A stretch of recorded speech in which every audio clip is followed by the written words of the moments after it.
I would like for you to imagine that it was 80 years ago. The war in Europe had ended. The Nazi regime fell.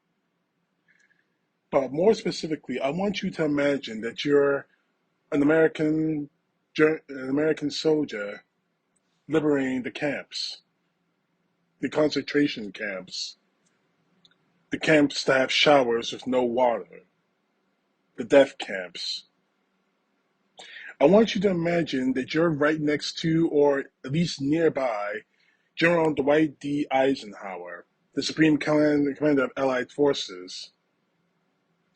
Imagine that he's giving you at least three orders, or at least one of three orders.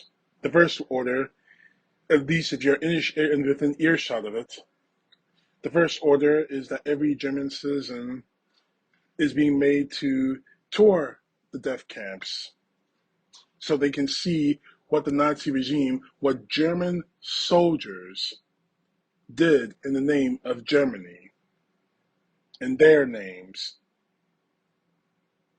The second order, if you're a journalist, if you're part of the press corps of the U.S. Army or the military, is that you're asked to take as many photos and many movie reels of what you were seeing at the death camps.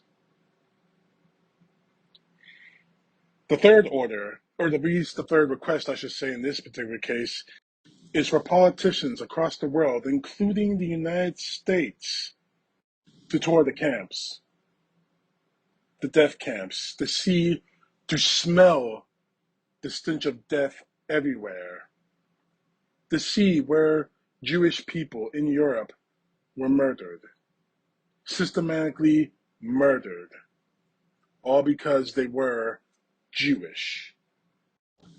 Then imagine asking yourself, why would a 4-star, about to be 5-star general, ask me to ask these groups of people to do these things? And his response is, because sooner or later, all of this will be denied. All of what you see will say, future generations will say that this didn't happen.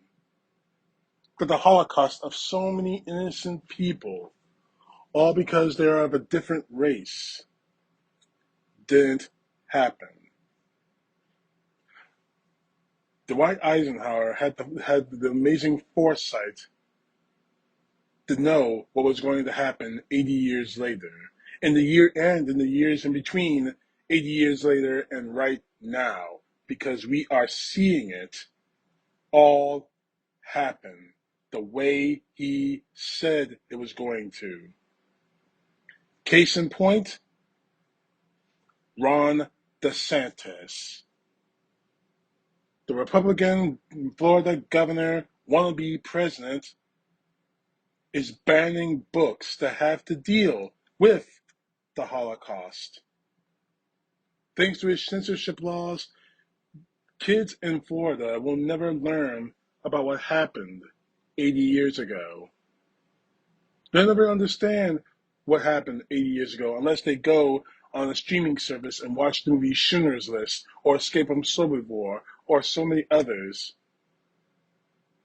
Mind you, all those movies are important because Schindler's List was a true story. Escape from Sobibor was a true story. But schools are supposed to teach the real history.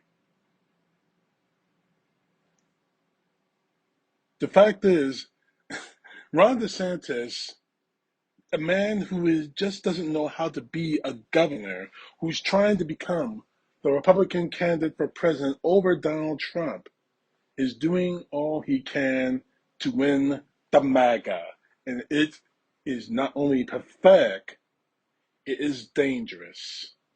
Because this could set a very dangerous precedent. What is going to happen when another rogue governor, right-wing governor, wants to do things like this, or a right-wing leaning board of education wants to censor lesson plans and books that deal with the Jewish Holocaust.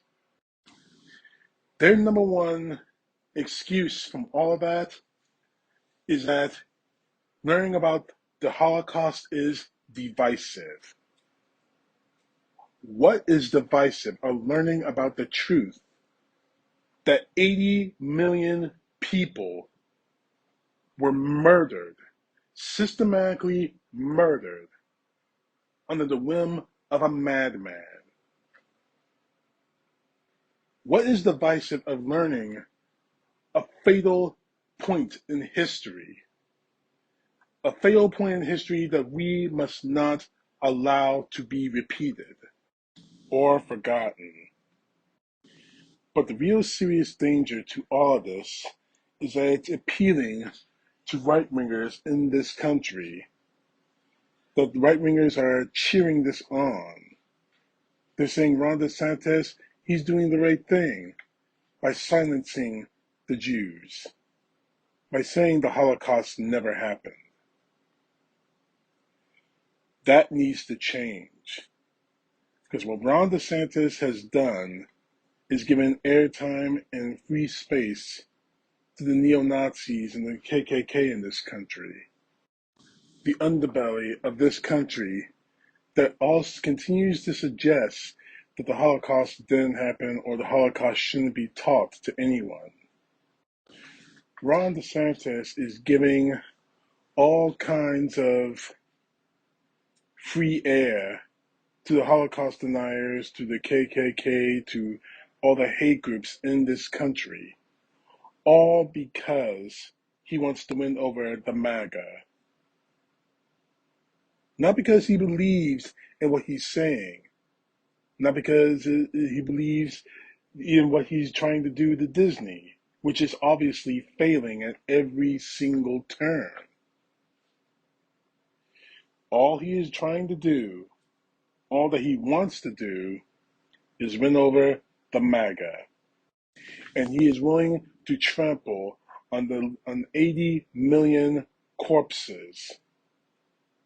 80 million people murdered for the wrong reasons in order to do so. I find it incredibly offensive, and it should offend you as well. You want to ban books because you think the subject matter of the Holocaust or Black history is just too divisive, too violent for school kids to know about. You may want to try with that excuse, but we all know why you don't want people to learn about the Holocaust, to learn about Black history, to learn about the evil and the prejudice that led to 80 million innocent lives being lost. Now, you can sugarcoat your reasoning all you want to, DeSantis, but we know what the truth is. A, you're a racist. You've proven that. B, you're an idiot. You've proven that. C, you're ambitious enough to try to trample on the memories of 80 million people just for a chance of becoming president of the United States. And you will fail miserably. Not because Donald Trump may be more popular than you, but because you represent everything evil about this country. In fact, I'm going to even go even further. And I don't care how stupid it makes me sound or what you call me on that. You represent everything that was evil about the Holocaust.